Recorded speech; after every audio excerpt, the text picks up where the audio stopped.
ओम शांति। 4 दिसंबर 2025।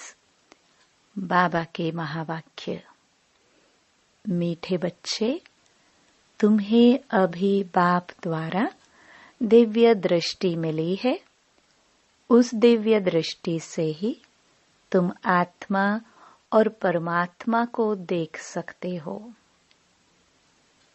प्रश्न: ड्रामा के किस राज को समझने वाले कौन सी राय किसी को भी नहीं देंगे? उत्तर: जो समझते हैं कि ड्रामा में जो कुछ पास्ट हो गया वह फिर से एक्यूरेट रिपीट होगा। वह कभी किसी को भक्ति छोड़ने की राय नहीं देंगे। जब उनकी बुद्धि में ज्ञान अच्छी रीति बैठ जाएगा, समझेंगे हम आत्मा है, हमें बेहद के बाप से वर्षा लेना है। जब बेहद के बाप की पहचान हो जाएगी तो हद की बातें स्वतः खत्म हो जाएंगी। ओम शांति। अपनी आत्मा के स्वधर्म में बैठे हो। रूहानी बाप रूहानी बच्चों से पूछते हैं, क्योंकि यह तो बच्चे जानते हैं एक ही बेहद का बाप है, जिसको रूह कहते हैं। सिर्फ उनको सुप्रीम कहा जाता है। सुप्रीम रूह या परम आत्मा कहते हैं। परमात्मा है जरूर। ऐसे नहीं कहेंगे कि परमात्मा है ही नहीं। परम आत्मा माना परमात्मा। यह भी समझाया गया है। मूंझना नहीं चाहिए, क्योंकि 5000 वर्ष पहले भी यह ज्ञान तुमने सुना था। आत्मा ही सुनती है ना। आत्मा बहुत छोटी सूक्ष्म है। इतना है जो इन आंखों से देखा नहीं जाता। ऐसा कोई मनुष्य नहीं होगा जिसने आत्मा को इन आंखों से देखा होगा। देखने में आती है, परंतु दिव्य दृष्टि से, सो भी ड्रामा प्लान अनुसार। अच्छा समझो, कोई को आत्मा का साक्षात्कार होता है, जैसे और चीज देखने में आती है। भक्ति मार्ग में भी कुछ साक्षात्कार होता है, तो इन आंखों से ही वह दिव्य दृष्टि मिलती है जिससे चैतन्य में देखते हैं। आत्मा को ज्ञान चक्षु मिलती है जिससे देख सकते हैं, परंतु ध्यान में। भक्ति मार्ग में बहुत भक्ति करते हैं, तब साक्षात्कार होता है।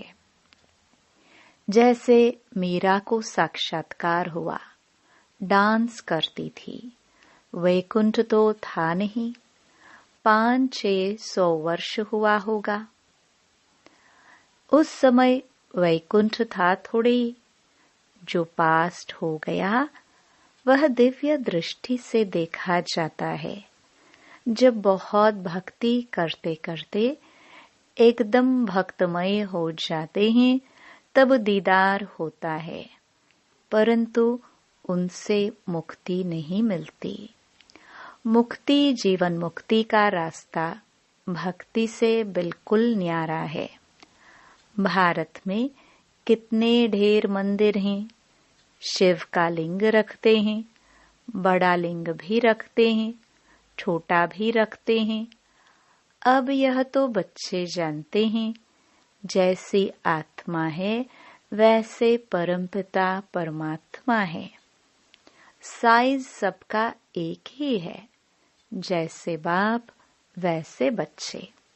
आत्माएं सब भाई भाई हैं। आत्माएं इस शरीर में आती हैं पाठ बजाने। यह समझने की बातें हैं। यह कोई भक्ति मार्ग की दंत कथाएं नहीं है। ज्ञान मार्ग की बातें सिर्फ एक बाप ही समझाते हैं। पहले पहले समझाने वाला बेहद का बाप निराकार ही है। उनके लिए पूरी रीति कोई भी समझ नहीं सकते। कहते हैं वह तो सर्वव्यापी है। यह कोई राइट नहीं। बाप को पुकारते हैं, बहुत प्यार से बुलाते हैं, कहते हैं बाबा आप जब आएंगे तो आप पर हम वारी जाएंगे। मेरा तो आप, दूसरा ना कोई। तो जरूर उनको याद करना पड़े। वह खुद भी कहते हैं हे बच्चों, आत्माओं से ही बात करते हैं। इसको रूहानी नॉलेज कहा जाता है। गाया भी जाता है आत्मा और परमात्मा अलग रहे बहुकाल। यह भी हिसाब बताया है। बहुत काल से तुम आत्माएं अलग रहती हो, जो ही फिर इस समय बाप के पास आई हो, फिर से अपना राजयोग सीखने। यह टीचर सर्वेंट है। टीचर हमेशा ओबीडियंट सर्वेंट होते हैं। बाप भी कहते हैं हम तो सब बच्चों का सर्वेंट हूँ। तुम कितना हुज्जुत से बुलाते हो, हे पतित पावन, आकर हमको पावन बनाओ। सब हैं भक्तियाँ। कहते हैं हे भगवान आओ, हमको फिर से पावन बनाओ। पावन दुनिया स्वर्ग को, पतित दुनिया नरक को कहा जाता है। यह सब समझने की बातें हैं। यह कॉलेज अथवा गॉड फादरली वर्ल्ड यूनिवर्सिटी है। इसकी एम ऑब्जेक्ट है मनुष्य से देवता बनना। बच्चे निश्चय करते हैं हमको यह बनना है। जिसको निश्चय ही नहीं होगा वह स्कूल में बैठेगा क्या? एम ऑब्जेक्ट तो बुद्धि में है। हम बैरिस्टर व डॉक्टर बनेंगे तो पढ़ेंगे ना। निश्चय नहीं होगा तो आएंगे ही नहीं। तुमको निश्चय है हम मनुष्य से देवता, नर से नारायण बनते हैं। यह सच्ची सच्ची सत्य नर से नारायण बनने की कथा है। वास्तव में यह है पढ़ाई। परंतु इनको कथा क्यों कहते हैं? क्योंकि 5000 वर्ष पहले भी सुनी थी। पास्ट हो गई है। पास्ट को कथा कहा जाता है। यह है नर से नारायण बनने की शिक्षा। बच्चे दिल से समझते हैं नई दुनिया में देवताएं, पुरानी दुनिया में मनुष्य रहते हैं।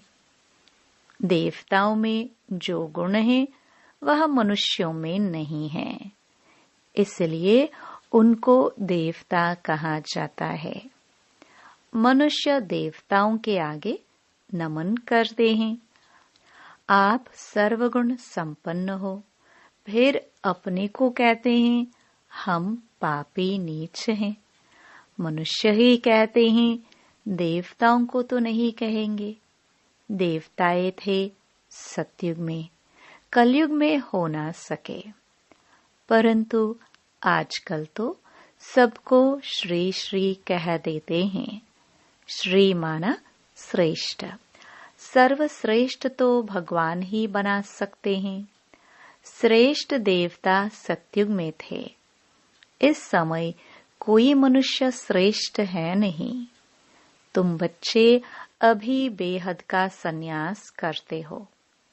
तुम जानते हो यह पुरानी दुनिया खत्म होने वाली है, इसलिए इन सब से वैराग्य है।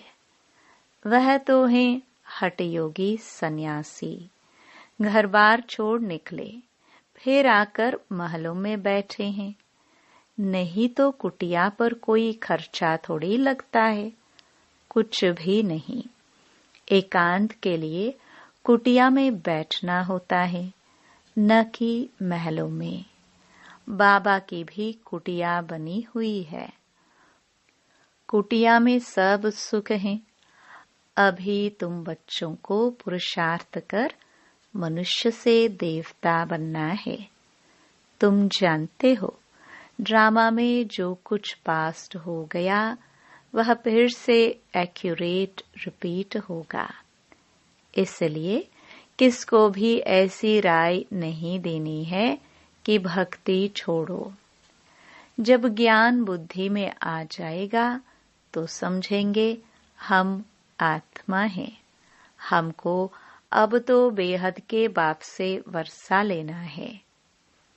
बेहद के बाप की जब पहचान होती है तो फिर हद की बातें खत्म हो जाती हैं। बाप कहते हैं, गृहस्थ व्यवहार में रहते सिर्फ बुद्धि का योग बाप से लगाना है। शरीर निर्वाह के लिए कर्म भी करना है।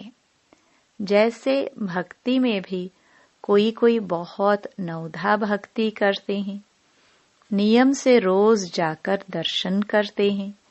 देहधारियों के पास जाना वह सब है जिस्मानी यात्रा। भक्ति मार्ग में कितने धक्के खाने पड़ते हैं।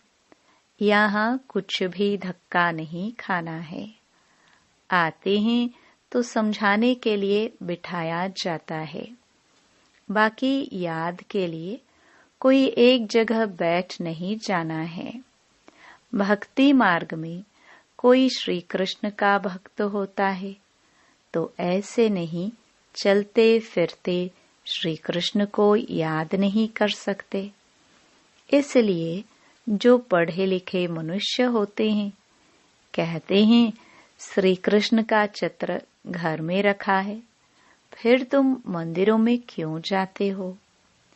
श्री कृष्ण के चित्रों की पूजा तुम कहाँ भी करो। अच्छा, चित्र न रखो, याद करते रहो। एक बार चीज देखी तो फिर वह याद रहती है। तुमको भी यही कहते हैं, शिव बाबा को तुम घर बैठे याद नहीं कर सकते हो। यह तो है नई बात। शिव बाबा को कोई भी जानते नहीं। नाम रूप देश काल को जानते ही नहीं। कह देते सर्वव्यापी है। आत्मा को परमात्मा तो नहीं कहा जाता है। आत्मा को बाप की याद आती है, परंतु बाप को जानते नहीं तो समझाना पड़े 7 रोज। फिर रेजगारी पॉइंट्स भी समझाई जाती हैं। बाप ज्ञान का सागर है ना। कितने समय से सुनते आए हो, क्योंकि नॉलेज है ना। समझते हो हमको मनुष्य से देवता बनने के लिए नॉलेज मिलती है। बाप कहते हैं, तुमको नई नई गुह्य बातें सुनाते हैं। मुरली तुमको नहीं मिलती है तो तुम कितना चिल्लाते हो। बाप कहते हैं, तुम बाप को तो याद करो। मुरली पढ़ते हो फिर भी भूल जाते हो। पहले पहले तो यह याद करना है, मैं आत्मा हूँ, इतनी छोटी बिंदी हूँ। आत्मा को भी जानना है। कहते हैं, इनकी आत्मा निकल दूसरे में प्रवेश किया। हम आत्मा ही जन्म लेते लेते अब पतित अपवित्र बने हैं। पहले तुम पवित्र गृहस्थ धर्म के थे। लक्ष्मी नारायण दोनों पवित्र थे, फिर दोनों ही अपवित्र बने। फिर दोनों पवित्र होते हैं तो क्या अपवित्र से पवित्र बने या पवित्र जन्म लिया? बाप बैठ समझाते हैं, कैसे तुम पवित्र थे, फिर वाम मार्ग में जाने से अपवित्र बने हो। पुजारी को अपवित्र, पूज्य को पवित्र कहेंगे। सारे वर्ल्ड की हिस्ट्री, ज्योग्राफी तुम्हारे बुद्धि में है। कौन कौन राज्य करते थे, कैसे उन्होंने राज्य मिला, यह तुम जानते हो, और कोई नहीं जो जानता हो। तुम्हारे पास भी आगे यह नॉलेज रचता और रचना के आदि मध्य अंत की नहीं थी। गोया नास्तिक थे, नहीं जानते थे। नास्तिक बनने से कितना दुखी बन जाते हैं। अब तुम यहाँ आए हो यह देवता बनने, वहाँ कितने सुख होंगे। दैवी गुण भी यहाँ धारण करने हैं। प्रजापिता ब्रह्मा की औलाद भाई बहन ठहरे ना। क्रिमिनल दृष्टि जानी नहीं चाहिए, इसमें है मेहनत। आंखें बड़ी क्रिमिनल हैं, सब अंगों से क्रिमिनल है आंखें। आधा कल्प क्रिमिनल, आधा कल्प सिविल रहती हैं। सतयुग में क्रिमिनल नहीं रहती हैं। आंखें क्रिमिनल हैं तो असुर कहलाते हैं। बाप खुद कहते हैं, मैं पतित दुनिया में आता हूँ। जो पतित बने हैं उनको ही पावन बनना है। मनुष्य तो कहते हैं, यह अपने को भगवान कहलाते हैं। झाड़ में देखो, एकदम तमो प्रधान दुनिया के अंत में खड़ा है। वही फिर तपस्या कर रहे हैं। सतयुग से लक्ष्मी नारायण की डायनास्टी चलती है। संवत भी इन लक्ष्मी नारायण से गिना जाएगा। इसलिए बाबा कहते हैं, लक्ष्मी नारायण का राज्य दिखाते हो तो लिखो, इससे 1250 वर्ष के बाद त्रेता। शास्त्रों में फिर लाखों वर्ष लिख दिए हैं। रात दिन का फर्क हो गया ना। ब्रह्मा की रात आधा कल्प, ब्रह्मा का दिन आधा कल्प। यह बातें बाप ही समझाते हैं। फिर भी कहते हैं, मीठे बच्चे अपने को आत्मा समझो, बाप को याद करो। उनको याद करते करते तुम पावन बन जाएंगे। फिर अंतमति सोगति हो जाएगी। बाबा ऐसे नहीं कहते हैं, यहाँ बैठ जाओ।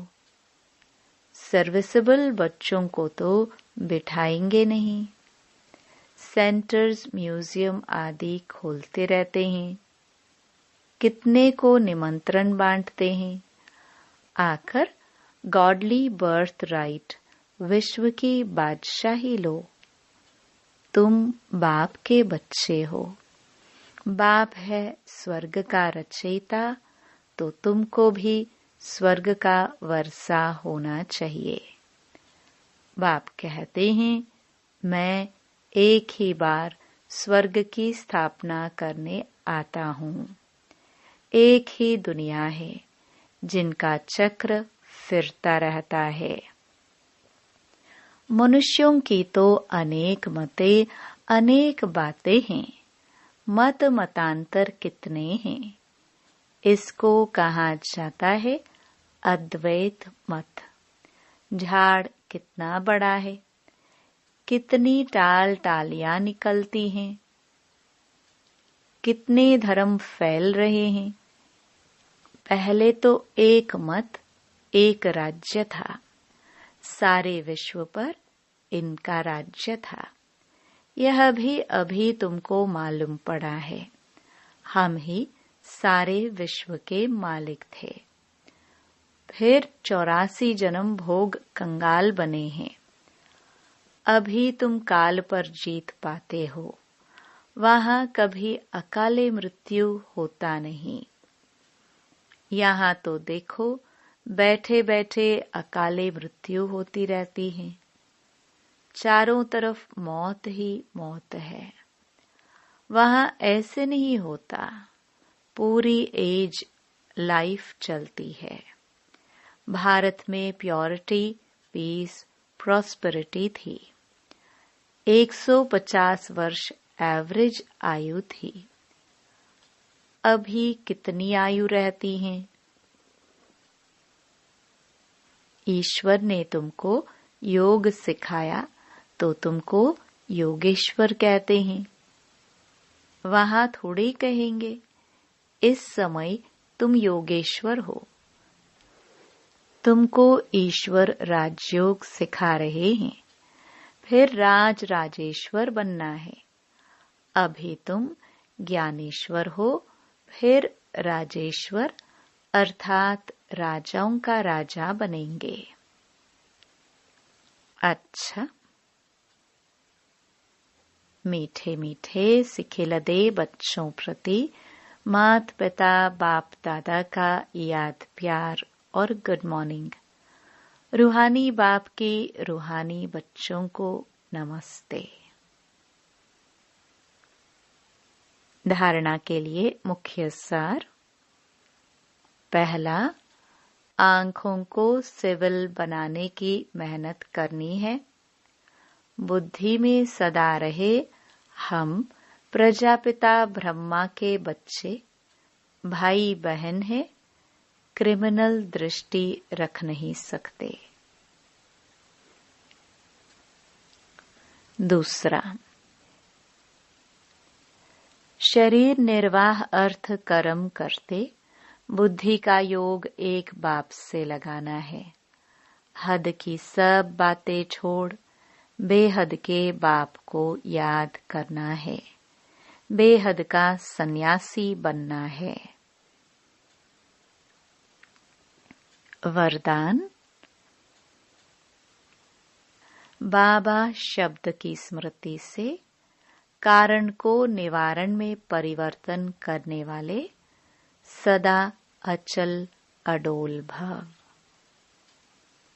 कोई भी परिस्थिति जो भल हलचल वाली हो, लेकिन बाबा कहाँ और अचल बने। जब परिस्थितियों के चिंतन में चले जाते हो तो मुश्किल का अनुभव होता है। अगर कारण के बजाय निवारण में चले जाओ तो कारण ही निवारण बन जाए, क्योंकि मास्टर सर्वशक्तिमान ब्राह्मणों के आगे परिस्थितियां चींटी समान भी नहीं। सिर्फ क्या हुआ, क्यों हुआ यह सोचने के बजाय जो हुआ उसमें कल्याण भरा हुआ है, सेवा समाई हुई है। भल रूप सरकमस्टेंस का हो, लेकिन समाई सेवा है। इस रूप से देखेंगे तो सदा अचल अडोल रहेंगे। स्लोगन। एक बाप के प्रभाव में रहने वाले किसी भी आत्मा के प्रभाव में आ नहीं सकते। अव्यक्त इशारे। अब संपन्न व कर्मातीत बनने की धुन लगाओ। कर्मातीत स्थिति को प्राप्त करने के लिए सदा साक्षी बन कार्य करो। साक्षी अर्थात सदा न्यारी और प्यारी स्थिति में रह कर्म करने वाली अलौकिक आत्मा हूँ। अलौकिक अनुभूति करने वाली अलौकिक जीवन, श्रेष्ठ जीवन वाली आत्मा हूँ। यह नशा रहे। कर्म करते यही अभ्यास बढ़ाते रहो तो कर्मातीत स्थिति को प्राप्त कर लेंगे। ओम शांति।